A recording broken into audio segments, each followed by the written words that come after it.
shifted the narrative of disability.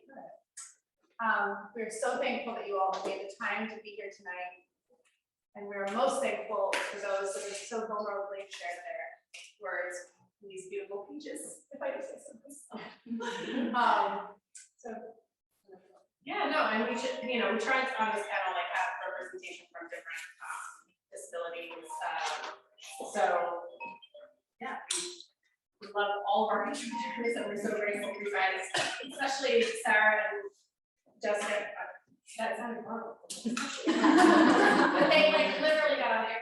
Yeah, I think they're little here.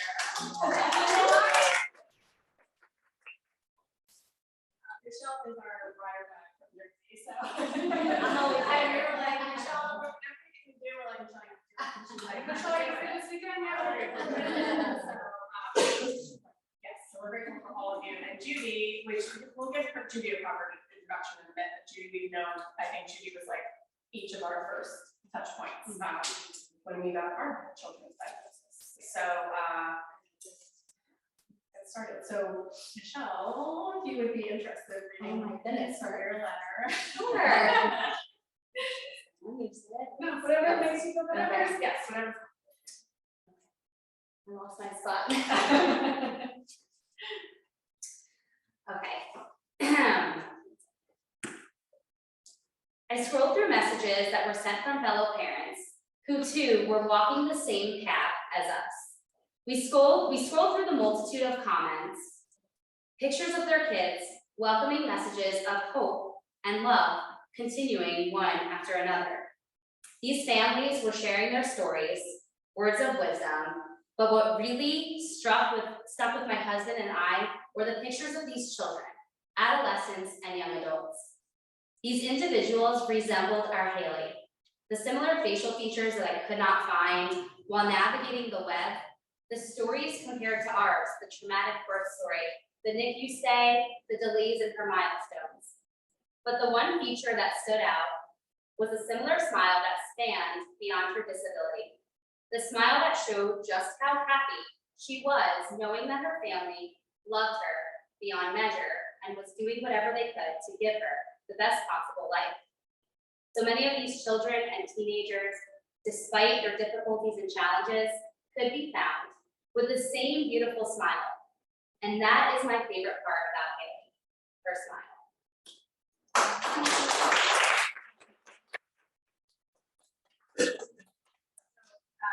Michelle's daughter Haley has Jordan syndrome. Absolutely. So, like you said, Haley has Jordan syndrome, and most of you probably never heard of it until you either met me or I introduced it, because I never heard of it. And I just wanted to read that part about Haley because I think that when you receive such a rare diagnosis, you don't know where to go or who to turn to. And I scrolled the internet, and the only thing that came up was, Down syndrome and achondroplasia and things that were, I guess, more common. But I didn't see my daughter represented anywhere. And I think that was probably one of the hardest things for me as a mom, like navigating this world, feeling really isolated. And when I finally received this diagnosis and I was connected with families across the world in the Jordan's community and my extra lucky moms, I felt like there was a place for my daughter with this crazy rare disease that I don't think is so rare, because I think that there's other people out there that just haven't been able to get the diagnosis. And I think that's kind of why we do what we do, this advocacy and awareness, so that other people can connect with us and see their child represented on Google when they're spending hours searching the web and not finding anything or any solace in, someone else is living this life or walking the path that I am. So I don't know if I directly answered your question. Okay. What is the actual statistic? So I'm sorry, The actual statistic, I think it's like 1.7. it's growing. It's definitely growing. So when Haley was diagnosed, it was less than 200 globally diagnosed, but I think it was very small. So when the neurologist delivered that, I was like, where am I going to find my people? Like, how do I do this? And you're such a people. Yes, I love people and I need people, and I'm really thankful that I found a community in my town as well. And I'm very lucky. I'm an extra lucky mom. And it's the numbers are growing because of advocacy and awareness. I think we're maybe at 300 in 2 years, which to me is growth and amazing because there's so many people out there that are definitely learning about other rare diseases. So we're growing our numbers. And what year was Jordan syndrome or Jordan's diabetes was started by Jordan's family? Yes. Yeah. What year did they started it? Like they literally found it. Right. Yeah. So they had done genomic sequencing and Which is not covered by not covered by insurance, and Joseph Lang, he is the one who his daughter Jordan. I believe that was maybe like 10 years ago. I don't know. You quote it, 'cause I'm not sure, but saying 2017. okay. I don't know. Maybe that's I'm like doing some math here, but yeah. So it's fairly new, and I do feel fortunate that my child was born in this time where it's not worth like creating the wheel, that it was already discovered, and we are able to now kind of learn from other families who have children who have Jordans and can kind of tell us what things worked and what things didn't work, and we're navigating that. We'll be going back and forth, but I think I'm Michelle Sarah.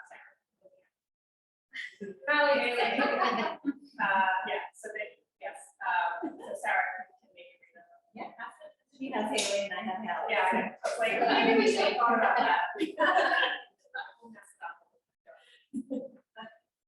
My daughter's birth was about as rough as my pregnancy, with my water breaking spontaneously just before 35 weeks. She came fast and furious with the cord wrapped around her neck and 20 medical staff in the room. The nurse laid her on my chest as she was finally breathing through her cries. As soon as she heard my voice, she stopped crying and looked me right in the eyes. She knew me and I knew her, a little sliver of light to help me through. We named her Hallie, which has the Nordic meaning of heroine. I didn't truly know then that she would be my hero, that she would save me. Begging me for your sense of purpose, and I could have ever imagined. And here begins the light.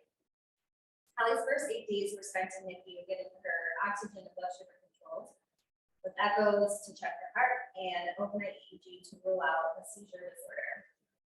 And finally, we brought her home. She was so tiny, but she was everything.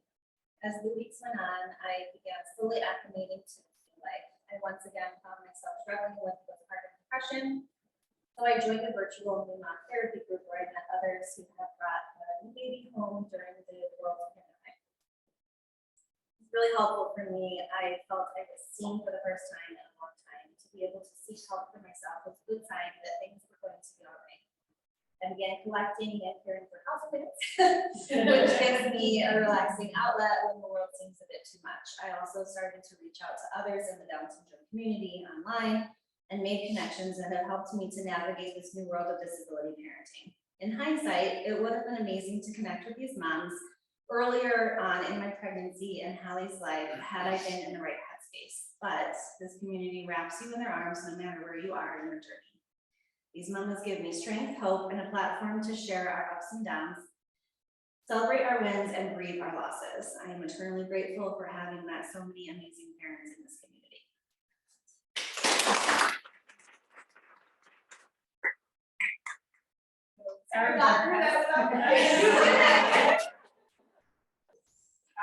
So Sarah's daughter has Down syndrome, but they've also navigated a lot around her sleep apnea and all that. So how, I guess the first question that comes to mind for me and for you is how did you navigate, because you were going through some mental health things. So how did you navigate kind of advocating? Because I know you had to push through a lot of people saying no, everything's fine, and so how did you navigate that while you're also navigating your own mental health struggles? Yeah, I do really believe truly, and that's why I wrote it, that I think that Hallie kind of saved me, because I was in very, very dark place when before I even got pregnant with her. And then throughout the pregnancy, it was just very, very difficult. But I think I really found myself again through advocating her in medical spaces.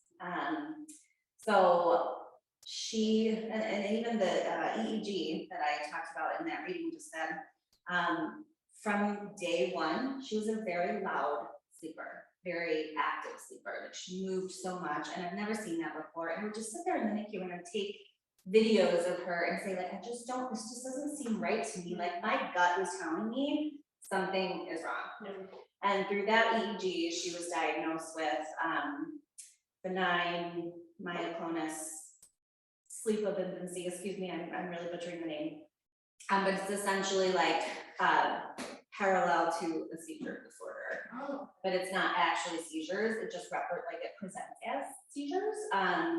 But that's, that's the moment that I was like, okay, but if it's not that, then I still think that something is wrong. So when she was, I think, 6 weeks old, we were at her pediatrician, and I just said, like, I don't think that she's sleeping right. I think that there's something wrong. She's snoring. I don't think that babies are supposed to snore. She moves around a ton. I just, my gut's telling me that something's going wrong, and I had to fight for a sleep study. But at 2 months, we finally had a sleep study done, and she was having 48, on average, 48 episodes of either shallow breathing or no breathing per hour. Like that is Tell them what extremely an episode severe. is. An episode is considered 10 seconds. Anything 10 seconds or longer is considered an episode. So it was very, very alarming for me, and alarming enough that we were able to get. I know, it was. Again, so like that's the reason, like, okay, my gut's telling me that something is wrong. And then to have that, like, yes, we're going to get her into surgery right away because she's so tiny and we need to like figure out what's going on. We need to do a scope and figure out what's going on. And it was very validating. And it was just like little moments like that, just in these like medical and therapeutic settings, that just kind of help bring me back to myself, remind me of who I am. And even though I have this totally new life I never expected that I was going to have, I can step up and be who I need to be for my daughter, and it just really made me like a lot stronger. I mean, obviously I still struggle with my mental health stuff. I'm always going to have depression. I'm always going to have anxiety. It's going to be a roller coaster. It's going to be ups and downs, but I need to go from like the depths of where I was to so much better. It's just been like such an incredible journey, and I'm proud of it.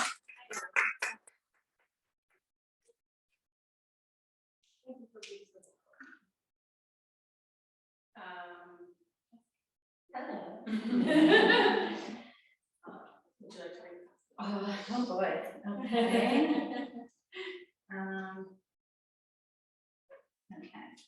Let's see where I can start. Okay, we'll start here. Sophie was a pretty healthy kid, but all of a sudden she looked awful. She had purple circles under her eyes, her belly was bloated, she was thin, tired, and throwing up. My gut told me something wasn't right. After numerous visits to the pediatrician and being told it's just another virus, Mom, I had it and demanded blood work. The doctor was very perplexed to see her liver enzymes were off the charts. I was sent to infectious disease, then gastroenterology, then cardiology, then rheumatology, and then neurology. It was a roller coaster ride of telling and retelling her symptoms to specialists while she got sicker and sicker. I lived in New Jersey at the time and had access to all the major New York, New Jersey hospitals and Philadelphia as well. We went to them all. Finally, we thought we had a name for her illness, necrotizing myositis, an autoimmune disease, causing severe muscle weakness, requiring 2 years of immune therapy and high-dose corticosteroids. We began staying in New York hospitals 5 days a month and had many ER visits in between. A few trips, those are tips, but I'll get back to what happened with Sophie. Sophie would respond to treatment, then her labs would be crazy again. The more I researched, you will become an expert on the human body when your child has something. The more I knew this wasn't it. Please always listen to your gut. Take notes at appointments, keep a binder or file on your computer of test results and appointment summaries, and question everything. If a doctor can't give you the time you need to answer your questions, write them down and have their staff get you answers. You are an advocate now, and no matter your medical knowledge, you owe it to yourself and your child to become an expert on their diagnosis. No one knows your baby better than you. It took 1.5 years to find out Sophie had limb-girdle muscular dystrophy type 2A/R1. We went from thinking she had a treatable disease to receiving the news that this is a progressive muscle wasting disease with no treatment or cure. So I think the first thing that comes to my mind is like, you know, I feel like the waiting is always the hardest part of so many things, whether we're waiting for, you know, any of us waiting for test results or anything. So how did you sort of live in that limbo for a year and a half? Yeah, it was not easy. I think we took it day by day. My way of getting a sense of control was to research. So I would stay up until all hours. Sometimes I didn't sleep for 2 days because I was Googling, and doctors would come in and say, you need to stop Googling. Don't doctor. You're not a doctor. Well, you can't tell me what's going on or what's wrong. And it's not making sense. Right. And I kept telling them, every time I said, I don't think we have the right thing here, they would up her treatment and tell me she'll respond. We just need to increase the treatment, Mom. Relax, Mom. So in order for me, and knowing in your gut that they're wrong, and having all these medical professionals, I'm not a doctor, look at me and say, Mom, this is our job. Have a seat. Just got me so angry. So I really became a medical researcher, and I reached out to doctors in Germany. I went to NIH. I took her down there with me, followed doctors around with her file, emailed everybody I can think of to try to get answers, and finally was told in Virginia it's imperative she gets a muscle biopsy. And then that started mitochondrial myopathy and all these other things that she did not have. And then and also taking the time while we were sitting there just to look at her and appreciate her. We had one night where she was doing horrible on the IV drip, and her blood pressure got real low and she was clammy, and I kept calling and they wouldn't come in, and she crashed, and they had to come in and take her off the IV and intervene and get her back. And she just looked awful, and I fell asleep in the hospital bed next to her when I was asleep. And I remember just saying, like, to God or whoever you pray to, if you need to take her from me, I don't want this, but if she's gonna be okay with you, I'll let you have her. And I woke up and she was still there, so then we kept going. And that's all you can do is keep going. Like, put one foot in front of the other, and you do it for your kid. And in the meantime, you need to be happy. Like, you wanna fall apart, but if she saw me scared, then I would lose it. My mom's like a German lady, like, I was telling them, she doesn't really frazzle, like, everything's fine. When I saw her face, when they said Sophie's CK was 17,000 after her treatment, and it should be in the hundreds normally, I walked in and my mom looked like a ghost, and I said, what happened? And she put her wine in her Yeti, because we would sneak on. She goes, 17,000, something's not right here. And then when she got scared, I got more scared. So I mean, just trying to have a little bit of sense of normalcy. If you have a funny friend, or my mom's hysterical, she was my hospital buddy. Some normalcy. I know you don't eat normally or sleep or take care of yourself, but you have to. Ronald McDonald's house was fabulous. They had shampoo, full-size bottles. That's all I remember. And taking a break, like that half hour, 10-minute walk to Ronald McDonald's in a real shower will make you a new person for the next week shift. You don't even know what day it is in the hospital sometimes. So you have to take care of yourself and research, and don't take what they say for what they say. You do your own research and call who you want and question them. Some doctors are fabulous, others aren't, but question them. Be the hospital mom, pain in the ass. Tell us about Sophie now. Yes. Sophie is That's my favorite feisty. part. She's feisty. She's funky. She gets upset. She says, I hate these old lady lamps. I hate them. She'll get upset about her wheelchair sometimes, but she's very opinionated. And we had a doctor tell her she shouldn't cartwheel because she could break her neck. Sophie was very pissed off, or was her words, irritated, tell me. And she might have kicked him in the elevator, but I don't know.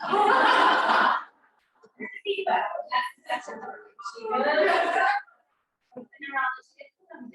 not her friend that day, and she doesn't like the word weak. If they say her muscles are getting weak, she'll get very upset and say, you don't want them to use that word. So she really does advocate.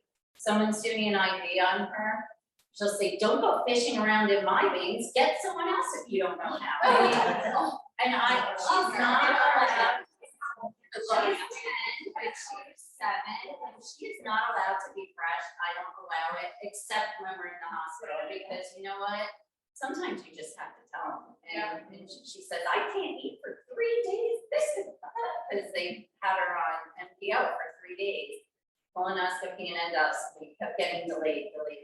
And the poor kid, I'm like, it's stupid for no reason. So you just have to speak up. I love how in your essay, Larry, you wrote the tips, like really great take home practical tips. And or even just a typical hospital stay with any child, any typical child, they're very valuable tips. I love your. We would bring sparkly blankets and posters and decorate the room, decorate the IV bowl. Grandma always snuck her wine in. The K-pods, a lot of times on the pizza floor, they would have the K-cups, but there's never any in the drawer when you need it. It's always empty. We started bringing a cooler with our own snacks because how much hospital food can you possibly eat? And if you can't leave, so we would try to make ourselves as comfortable as possible. Bring all her toys, like they're like, here, where are they moving in? We did. Yeah, we did, always. And we learned that though. In the beginning, when we were newbies, we were sitting there freezing, you know, nowhere to sit. We started bringing pillows and burn them when you get home. So little things like that, clothes and just like even like wipes. My mom would wipe the whole room and disinfect it because she didn't trust the clean it. Look out, she's got the When she was here too, she sounds fabulous. Yeah, so I mean, you know, we do what you have to do to get by, but if you think that out a little bit, like, oh, maybe I can bring myself coffee or a coffee cup or just anything in that minute because you get so burnt out, so exhausted, where you start seeing shadow people because you haven't slept. And so any little comfort and to make your kid comfortable and feel at home, it's worth lugging it all from the parking garage. And then we learned you ask for support. So you can ask for bring a or steal a wheelchair and throw everything in it. And you found us through this picture? I was working from home, which I normally hadn't done at that time, and I happened to be sitting in my kitchen instead of my office, and I'm typing away, and I hear their voices, extra lucky mom something, and I'm like, disability moms, what is that? And they were on the Today Show, and I watched the segment, and I quick wrote it down. I almost missed it, and wrote down extra lucky moms, and Googled it, and that's how I found them, and I was so amazed that these two women put this together. I can't find it. I would love to do so much more. And I just don't even know how you guys do it or find the time because the impact you have. I was like, I found somebody. Because it's such a limited group, Lynn Girdle, what she has. It's all adults. There's a handful of kids in the United States. I did find a few moms, but what you're doing and to include everybody, it's like, because I would have still followed you guys and been excited about it. I mean, what you're doing is awesome, but that you're including everybody, it's so important and so needed. And I was just so excited. It's like that. We were so excited to find that second cat. Yeah, it was one of those woo-woo things. Yeah. I typically wouldn't be there. And then they're from New Jersey. I was from New Yes, Jersey. you're from New Jersey. Yeah. And then you jumped up and chance to be in the club too. Well, that just was very, I was thinking about, I'm gonna say like one of those books, I manifested it, because I was thinking about writing her story. I had tons of notebooks at home with writing her story, but I just can't fathom how to get it all together. And when they started talking about that, and then I'm looking at it, I still can't believe I'm holding this book. And they did. That's another thing where like it's cool because when we originally started, like I think Michele Michelle, you were probably, Sarah, I think you guys were like initial sign-on people, but like, we were like, we're gonna have this done. And, you know, like, we just like had this idea, and then, you know, life happened, and then all of a sudden, like, COVID called, you know? Yeah. And then that led to like twice as many people being in the book, and I keep thinking like, oh my gosh, we had actually finished this when we said we were. Right. Yeah. I mean, it would have been amazing. It's already signed on. Right. Yeah, it was great to like have, I think what that brought us was like having, because we wanted to have a lot of disabilities represented, and, you know, because we both are moms of children with Down syndrome, like, that's the natural magnet, like, we have, you know, which is wonderful, but, we wanted, so that's what was awesome about today's show, is we got so many more disabilities in the book. Yeah. And just to have the name limb-girdle muscular dystrophy in print, because it's so rare, and Jordan's probably too, it's not anywhere. Yeah. It's bringing awareness, right? It's just a gift, so thank you. With an ISBN number. Yeah. And I was like, Great time. It's a big deal.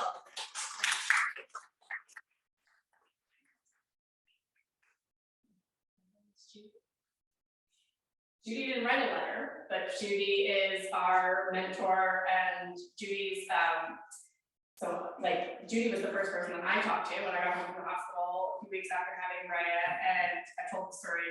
I don't know if any of you have heard the story, but I've told the story a few times that I got on the phone with Judy. Everybody, you know, at the hospital, they were like, call this woman. And I had heard of Stepping Stones because I was doing my own research, and Stepping Stones is this school for children, mostly with Down syndrome. That's 5 minutes from my house. So, oh, it's too bad.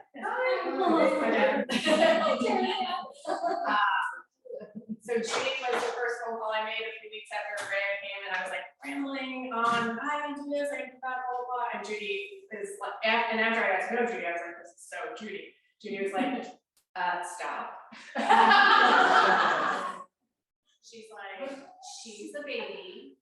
Feed her, change her, love her, and everything else will fall into place. And that's literally how I've approached everything since then. So Judy, am I allowed to say how long you've been working with? Oh, of course. How long have you been working with children with mostly Down syndrome? 48 years now.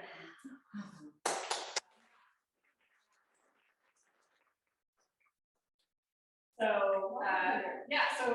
so you are very often the first touch point for parents. The NICU gives, you know, I'd say Barnabas gets your number out, I think the hospital in New York gets your number out. What do you feel like is your biggest responsibility in that moment? Exactly what you said, just to reassure mommy, who's usually the one who's calling me.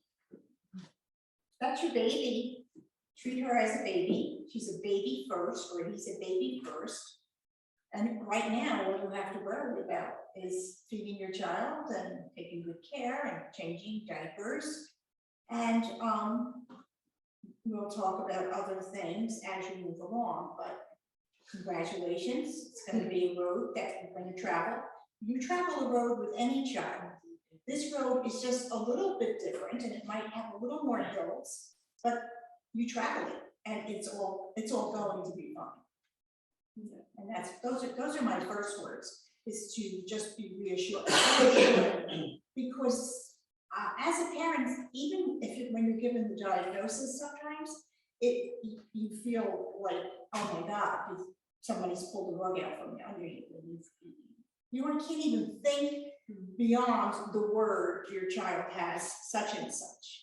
Your mind goes blank, you don't know what the medical professional is telling you, which sometimes is okay, as Sarah and Jessica mentioned, because sometimes they're not giving you the information you need to feel at that time. But many parents in the NICU, when I go to the hospital, more concerned about the medical situation, which is the way it's supposed to be. I mean, you have to get your child healthy before you can do anything else. And because so many children are born with implications that must be attended to in NICU, parents are there for an extended period of time. And I give them information so that they know who to call, where to go, and other resources other than just us. So because you've been working with children with disabilities for almost 50 years, what are some of like the things that have changed in such a positive way? And then what are some things that like you, with that lack of a better term, want to bang your head against the wall that hasn't changed? Well, this group, for instance, I mean, advocacy, inclusion, acceptance, all of that is so positive. The fact that the children are now children first and everything else is secondary. The fact that there's so much more out there for children and they can be included in everything. But I mean, I think there's a lot of positive things that have happened in education.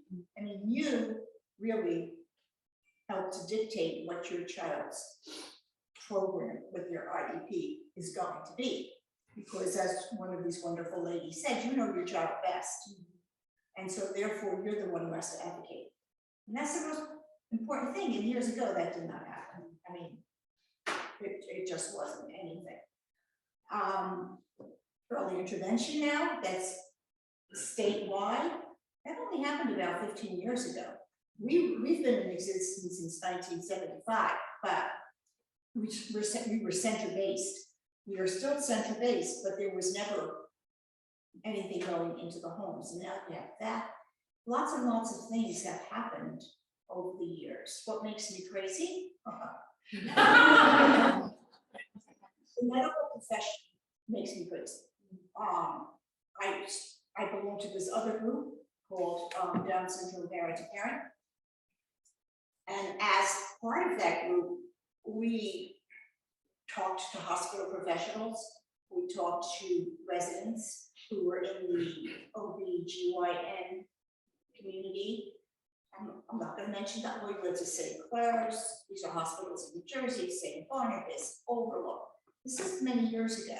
And trying to get the doctors to understand how to present information to parents, how to tell them that, you know, if there are two parents, they both should be there. And you have to measure what you're saying and not deliver it in such. The other thing that makes me crazy with the medical profession again is when they're diagnosing a baby and they're telling you in utero that your baby is going to have a disability. Well, that's for you to decide whether you're going to have that baby or not them. But they pressure you. I have had so many families having to change doctors because it was be calling, trying to, you know, make a termination date for the pregnancy. That makes me crazy. For the most part, those are the things that make me crazy. Parents I love, the children I love, they make me crazy. So as a follow-up to that, what do you wish people understood more about children with disabilities, or any individuals with disabilities? That they're just like any other children, that they grow, they learn, they become adults, they can work. I mean, there are no limits. You have to have high expectations. You have to have high goals for your child because they can do anything what they want to do. And that's the most important thing, right? Is that you have to be able to see that. And you don't have to. As a matter of fact, when I started, I didn't even have I was a college graduate, but I didn't have teaching certification because they were looking for someone who wasn't going to limit the bar on where these preschool children were going to go. Of course, I did have to go back to school and get my certification, which I did, but it was because the agency that I work for, which is the Arc of Essex County, when they started our preschool, felt as though they wanted somebody there who would just teach the children anything. And we do. We teach the children everything and anything that you would go to a typical school and see. It's just that we take it a little longer, we teach a little differently, but they're reading, they're writing, they're doing everything. And you have to believe that your child can achieve whatever they want to be. They need to be motivated, you can motivate them. But I wanted to say that using your gut, like these ladies have talked about, always go by your gut. When you go look at a classroom, you'll know in a New York minute when you walk in there whether that's the right class for your child. And it's that gut feeling that moms have.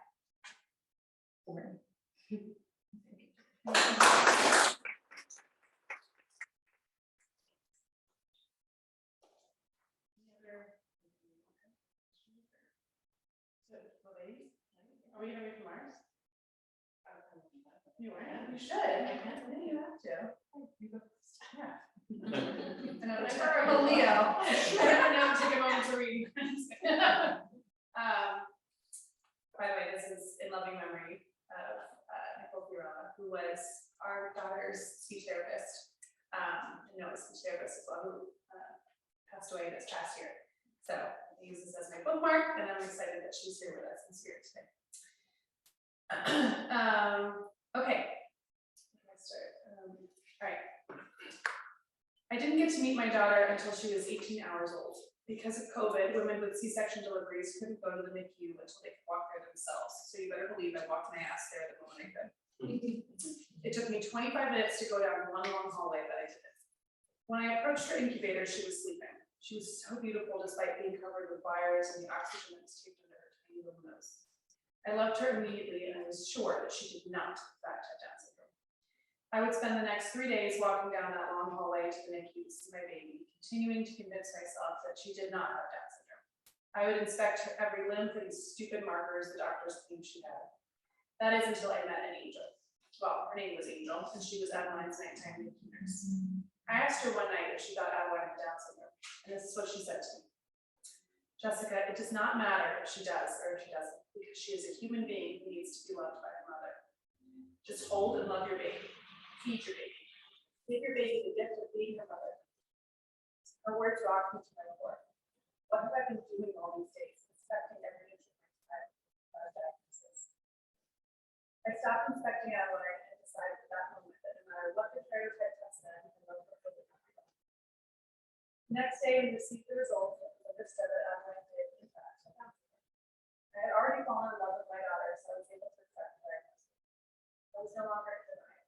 It was hard, but I got through it, and each day after, as I got to know my precious daughter more and more, I started to see Adeline first before I saw her diagnosis. Isn't that how we should see each other? The person first and the skin color second, the person first and the disability last. It should be that way, but typically that's not how it goes. I look forward to helping you.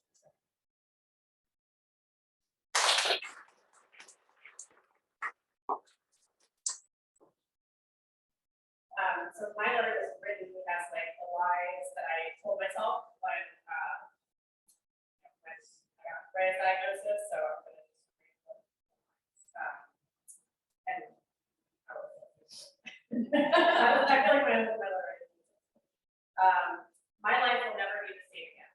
This one, my friends, wound up being true. However, the way I was saying it then and the way I say it now is very different. In the depths of my grief, I believed that everything ahead of me would be hard. I believed that I would become a shell of myself and lose so much of the things I needed to thrive. Yes, things can be hard. I'm not dismissing the day-to-day things that are harder for Rhea and for myself. But hard is not the same as bad. And my gosh, I would not change a thing. The people I have met, the experiences I have had, none of it would be possible without Rhea. None of it would be possible without leaning into the hard days. Above all, the greatest joy is walking through life with my family, including this little girl who fits perfectly into it. We would not be us without her and all that she teaches us. So Mama, write down your lies and then also tell yourself why they probably aren't true. Let life surprise you rather than deciding how it's going to be. You may not feel prepared, but you are fully equipped. You got this.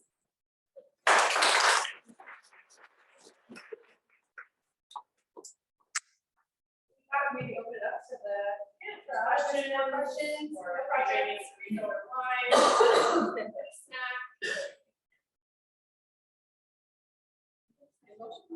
Oh, questions. I'm sorry, Jessica, yes. So I was wondering, you mentioned your daughter is 10, right?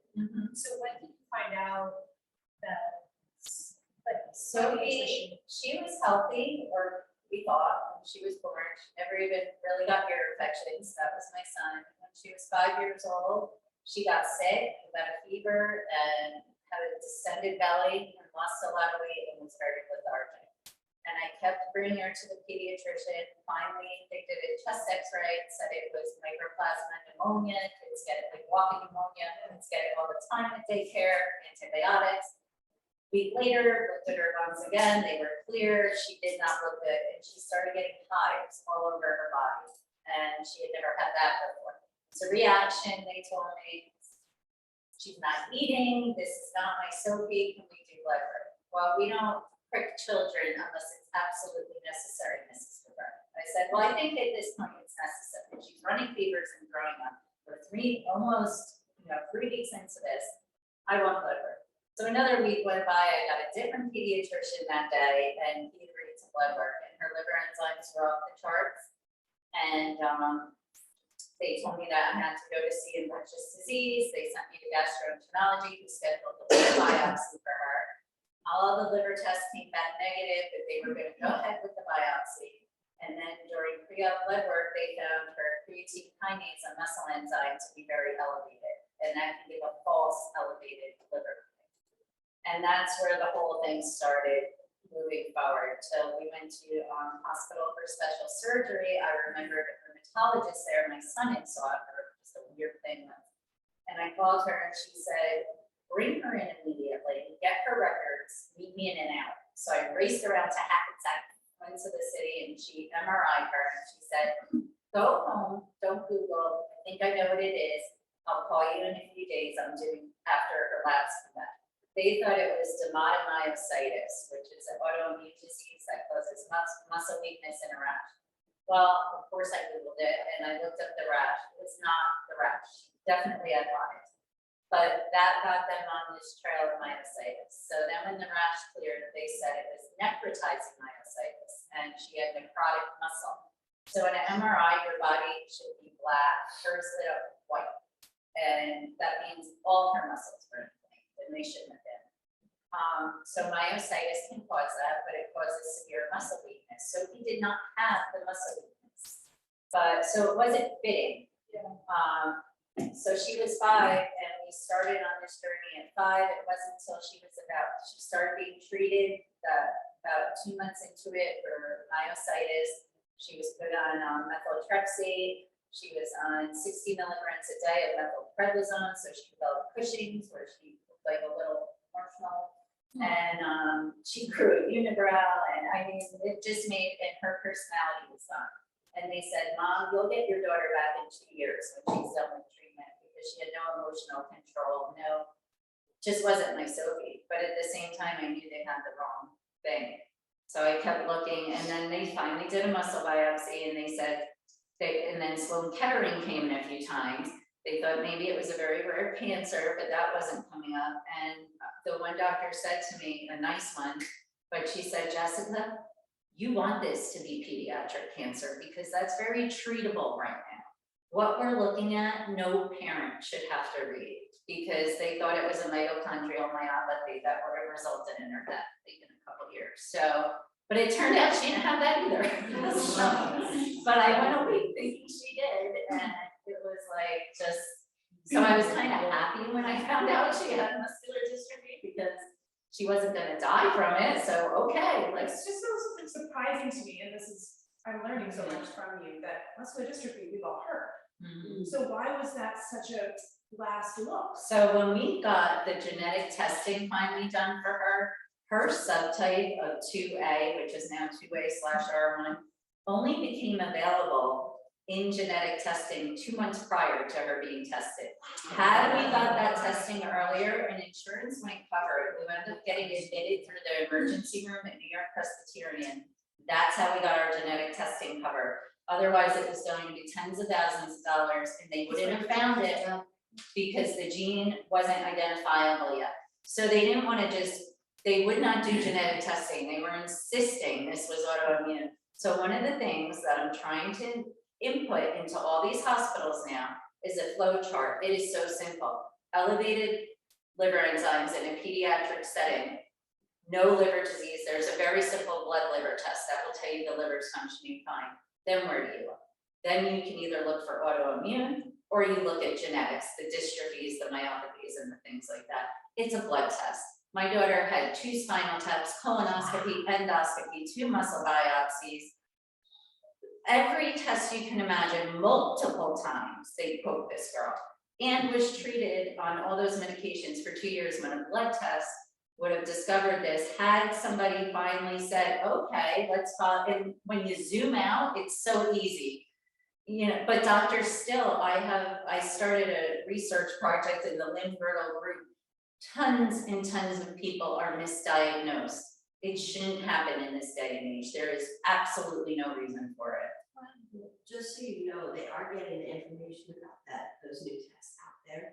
Yeah. I'm a pediatric nurse practitioner, Oh, so good. I've worked inpatient, I now work outpatient, but the last conferences I've been to the past 2 years, the people that have that test are at the conferences, Oh, educating providers. Yay. And they're talking about it's getting out there. I mean, I know it's kind of hard to hear all this bad medical stuff, so here I do feel. There's a lot of good But doctors, there's a lot and of we good do have a lot of out good there, ones. too, There's just so much, and there's also, they're getting the word out. So I Good. just wanted to let Well, you know that's, that. if I could save one kid from going through that, and it's just by advocating and educating, and I have a big New Jersey mouth, even though I live in Florida. I think the relationship to doctors is something we're thinking about potentially talking about down the road. But you know, I've had such beautiful experiences with doctors and then horribly traumatizing experiences. And I think the more that we share on both ends, the more that we could change for another mom. Like the positive stories are like just as important. They're just as You important. know, I think you get, you know. And we have wonderful doctors too that, I mean, Dr. O'Neill from Hospital for Special Surgery went above and beyond, even though we had the wrong thing. She was calling everywhere. She put it out in a national search. She would sit with me for an hour. Usually they pop in for 3 minutes and discuss Sophie. So I mean, there are wonderful, wonderful. And it's not about bedside manner, it's about actually caring and making it a patient and not a file on a desk that gets this. And they tried to give, so we were on a seizure floor once, having a study done, and a nurse came in to give her seizure medication. I'm like, she's not epileptic, we're just on the floor today. That's not her meds. Oh my gosh. So I mean, just don't be a file on a desk. They're human and they deserve to be known and. Well, our dream for this book and our why behind this is because we both had, you know, I had a birth diagnosis, she had a uro diagnosis, but both of us experienced very clinical diagnosis delivery, and I experienced in LSP, but mine was horrifically. I was given information separately from my husband. It was just extremely traumatic. So our dream with this book, and we have like a wholesale program for hospitals and nonprofits, is that yes, of course we need the clinical, we need the medical, we need to understand the diagnosis. It's obviously the most important thing, but you need the hope. And what a dream if this could get into hospitals and get into care centers and into maternal fetal medicine. And if you get a diagnosis, the doctor doesn't give their opinion, just provides the diagnosis, and then also gives you the handout that's been photocopied 18,000 times, and this book of stories of hope, resilience, and vulnerability, to give that mom a choice. She can read that, she can read hope, and make her decision post. We're not here to tell her what to do. I'm not here to tell you everyone needs to have a kid with Down syndrome, it's the best thing ever, which it is. But I want the mom. I wished I'd had this so desperately because I was so sad, and I think it would have provided me so much hope. And it's words. It's not TikTok videos and Instagram videos that are scary and overwhelming. It's words from a mom who was holding space for me. And so we just hope that we can get this book out there to change the trajectory for other moms and families. I want to say thank you for that, because honestly, I mean, you know, we've all walked different paths and we all have very different experiences, whether our children are typical or not. And sorry, I feel like I cried this whole time, but